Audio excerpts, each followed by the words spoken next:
the Pearson product moment correlation coefficient. Though it's a linear correlation necessary to find the degree of the association of two sets of variables, the x and the y.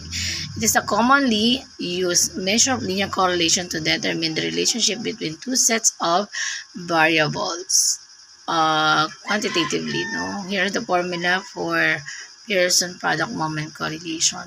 Okay, so ito yung gagamitin natin for computation. Example number 1 natin for descriptive research. Okay, for illustrative purposes, let's assume that the researchers aim to examine the relationship between the mathematics and English scores. We have 15 students, score nila for mathematics, ito po, and ang score nila for English, ito naman po. Okay, yan. So, hanapin lang natin yung hingi, no? Table, no?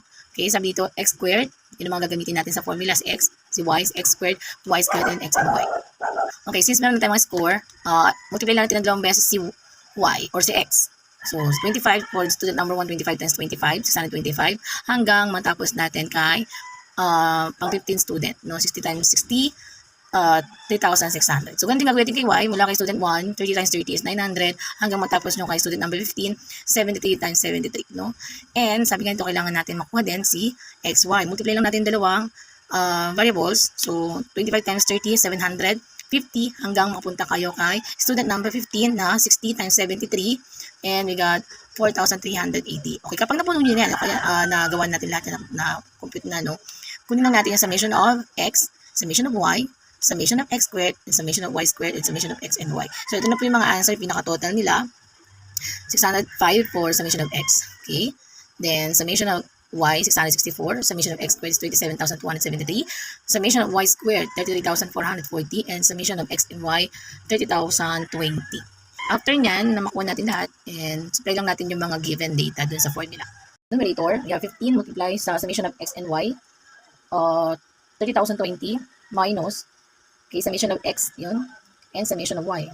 So, multiply the 2, and multiply this also, no? So, 15 times 30,020, we got 450,300. Then, multiply the 605 to 664, and we got 401,720. Okay, given data. Okay, we have 15, summation of x squared, the 27,273. Okay, then, the summation of x, 605, okay, squared. Then, 15 again for n. Summation of y squared, 33,440. Then, summation of x, summation of y, 664 squared. Okay? So, 9 natin to. So, multiply the 2. 15 times 287,273, 409,095. 605 times 605, 366,025. Multiply the 15 sa summation of y squared, 33,440 times 15, 501,600. Then, summation of y, 664 times 664. Okay, we got 440,896. And 15 times 33,440, we got 501,600. Minus 401,720, and we got 48,580. Then, ito naman, dalawa. Minus lang natin itong dalawa, 409,095 minus 366,025, and the answer is 43,070. Then, the 501,600 minus 440,896 is equal to 60,704. Okay. Okay, so, bababa lang natin to. Multiply natin yung dalawa, 43,070 times 60,704, 2,640,521,280. Divide lang natin si 48,580 kay 51,132.3897. And the answer is 0.95. It denotes a very high relationship between the math and English.